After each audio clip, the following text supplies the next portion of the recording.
Hi. So today I wanted to talk about what you just mentioned about when you know that you are shielding yourself from being in alignment. How do you stop that and become better at it? Because I know sometimes that I'm choosing to have a bad day. Like, I can stub my toe and just let it ruin my whole morning, or I can stub my toe and like go on my day. But sometimes I think the more I know about the law of attraction, the more I can control it, the more sometimes I do it in a negative way. Well, that really is why we're talking about step 5. Right. Step 5 is no longer being mad at yourself when you're in step 1. I'm having so much of a blockage right now with... Let us tell you why and then what to do about it. Because, really good question, and expressed in a way that everyone can relate. The answer that we so much want you to hear is, don't be mad at yourself when you're having one of those bad days, because law of attraction is helping you to have one of those bad days, because there is momentum about those subjects that is just sort of carrying you away with it. And in the same way that if you are in an avalanche on the side of a snowy mountain, you're probably going to go in the direction of the avalanche. And so the answer, what to do about it, is to wait for another time when the momentum is not carrying you so strongly in a direction that you don't want to go. In other words, pretty soon the avalanche is going to stop and you're going to poke your head up out of the snow and it's going to be a bright sunny day and you're going to move on. In other words, there is going to be a time that's easier than in this time that you're describing, in which you're being so hard on yourself. So the words that we want you to hear and remember from this conversation as you're moving forward in the next days is, do your best to get out ahead of it when you're feeling good. Don't try to stop momentum when it is moving in a direction that doesn't feel good, because the momentum is not going to let you do that. But wait for a time when there's not that kind of momentum, and then practice a better feeling momentum. So each time you practice a better feeling momentum, what happens is you get this overall momentum of well-being going, so that then you can ride out those conditions that show up every now and again. That's why you gave us the perfect example. Sometimes when you stub your toe and you've got that negative momentum going, it feels like just the last straw that's just going to take you down. And why even try? Damn. My toe is hurting, my toe is hurting, my toe is hurting. But if you've got a different kind of momentum going, and you're not watching what you're doing sort of out of excitement and enthusiasm, and you trip up, even though it hurts, because the positive momentum is stronger, then you don't let it turn into a terrible day. So it's all about what the direction of your momentum was about before this situation happened. Now, in the stubbing of your toe, there's a lot of self-blame in that sort of thing. But instead of saying you've stubbed your toe, let's say that somebody up close to you is introducing themselves into your experience in a negative way. It's easier for you to hear it. Haven't you noticed that sometimes when that happens, you ride more easily with it, and sometimes when it happens, you let that be the reason that they've picked a fight with you?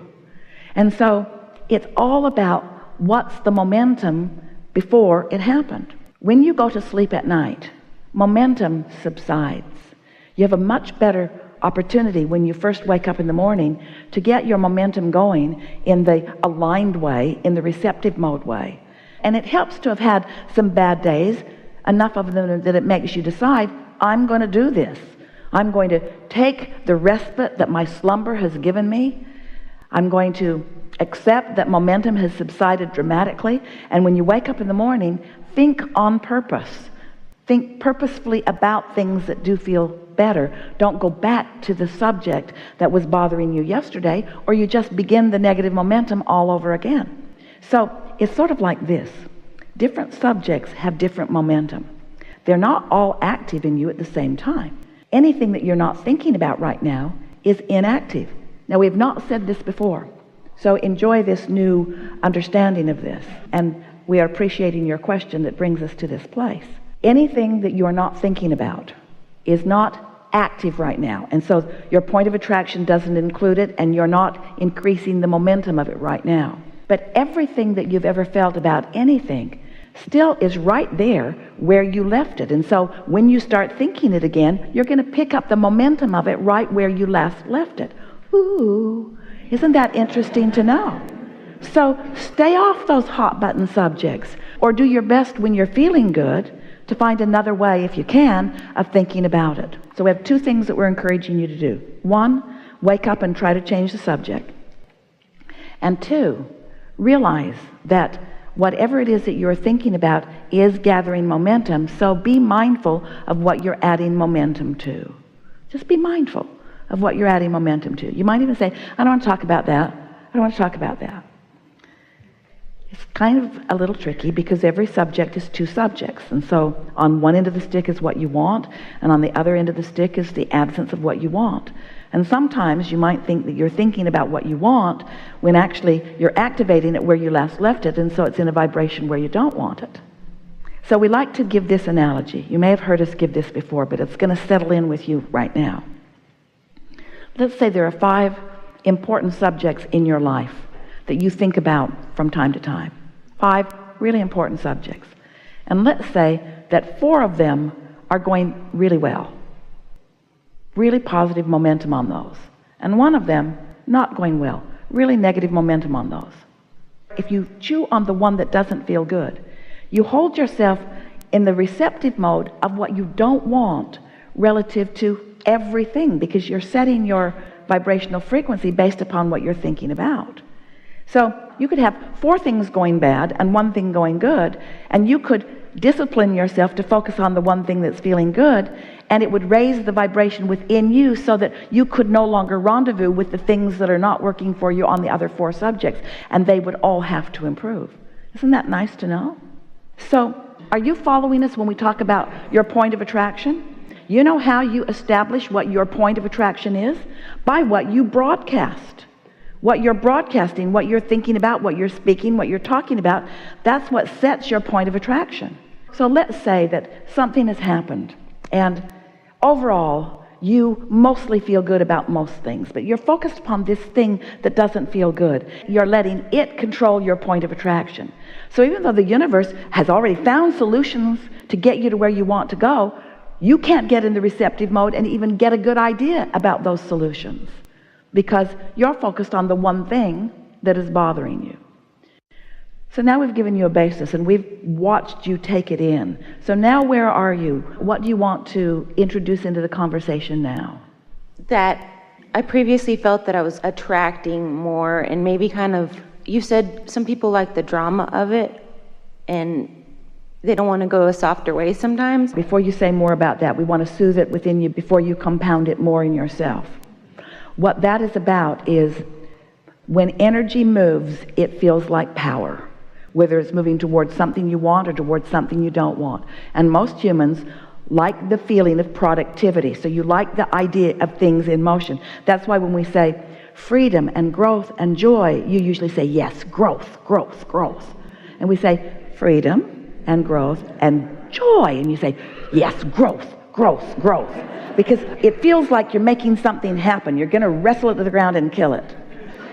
And so that's all that is. In an action-oriented world, which we're trying to guide you away from being so much action-oriented, in an action-oriented world, if there's a tug of war, you want to line up and pull against your opposition. But in a vibrational world, which is really what this world is about, that's not working out very well. I was mistaking thinking that I liked and was setting up the drama of it rather than not tuning into what you're saying and practicing the momentum of positive. But don't be hard on yourself, because, sometimes in messing around in the drama of something, you're launching more rockets of desire. That's where your expansion is coming from. So that's why step 5 is such an important step. Don't be mad at yourself when you're being more dramatic than you need to be, or when you're amplifying something that you don't want, because you are launching more rockets. But after a while, you have to come to the awareness, I got enough rockets launched over here to keep myself busy for 20 or 30 lifetimes. Maybe it's time for me to give up the battle and just start allowing the goodness that I've gathered to occur to me.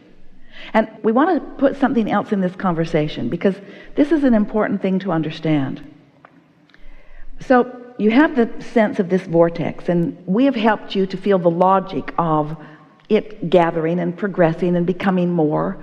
And for a while, we wrote a book called Getting Into the Vortex, because we wanted you to realize that here is all this wonderful stuff, but you got to get in there where it is in order to experience it. Well, recently, we're saying that in a slightly different way. We're saying your vortex exists with everything that you want. You've put the pieces of it in, and it has culminated into something that you can't even identify or see. You put the pieces in so incrementally, you have no idea the magnificent life you have built for yourself. When you're feeling good, for no good reason other than that you want to, when you're feeling good and you're in the receptive mode, that's when ideas occur to you. That's when you begin the conscious experience of turning those non-physical vibrations and thoughts to things. So everything that you're about, we want you to just focus on, am I in the receptive mode of my vortex, or am I in the receptive mode of something else? You're always in the receptive mode. It's like you can tune your radio tuner to anything that you want, and some of it pleases you and some of it doesn't. You've got your control of where you set your tuner. So if we can convince you that it is as simple as wanting to feel good, because everything you want will occur to you and the journey will unfold, and it'll be a delicious journey as it unfolds, after a while you just reach the place where there's just no good reason to stay very long in a negative place, because you have these tools. You can meditate. That stops thought, therefore that stops momentum. You can take a nap. That stops thought, therefore that stops momentum. You can get a good night's sleep, even better. That stops thought, therefore that stops momentum. You can make lists of positive aspects. You can amplify when you do feel good. You can get out ahead of it. You can increase the momentum of things that feel good. So it just gets easier and easier, doesn't it? Yeah. So it sounds good, but now what? It just also, sometimes the more aware of it you are, it's easier to hop into the other vortex sometimes, the one that's not. But why is that? Simply because there's more momentum going. Right. Did that momentum about that unwanted thing have any power in my experience before I turned my attention to it? No. It doesn't matter how big, bad, and awful it was. If it's not in your active attention right now, it's not part of the game. It's not part of the attraction process right here and now. This conversation may help you to want to be more deliberate in your thought. We also want it to help you be less hard on yourself when momentum sweeps you away.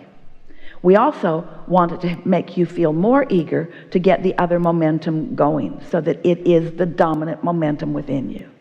We want to ask you a series of questions, and they're easy questions, so just answer them with the first thought that comes to you. It's going to be an either or. So, is your desire, your overall desire, to be happy or sad? Happy. Do you think that the momentum of your life is more about happiness or sadness? It's shifting. Do you think that your intention is to be nice or mean? Nice. Do you think that you laugh more or cry more? Laugh. Do you feel more happiness about the world around you or anger about the world around you? It's all right. As you step back and look at the world from a further back standpoint, do you feel happier about it or angry about it? Happier. Is there something in your life that's easier to be mad about than happy about? Yes. Are you sort of getting what we're getting at? Yes. We just want to say to you that your momentum is positive, not negative. Your momentum is joyful, not mean or angry or sad. The true momentum of who you are. And we're not even talking about the source energy part of you, which makes it no contest whatsoever. If we add your inner being to the equation, then none of these questions would have ever even been viable at all. because the dominance of who you are is someone who is blessed and worthy and knows it and is loving. But we're just talking about you in your physical personality. Your momentum is positive momentum, predominantly positive momentum. And of course, you're going to have a step one moment every now and again where it doesn't feel so much that way. And of course, you can get all tangled up in something and pushing against it so that day after day after day it sort of feels that way. But don't let those illusions of your disconnection convince you that that's who you are, because that is not who you are.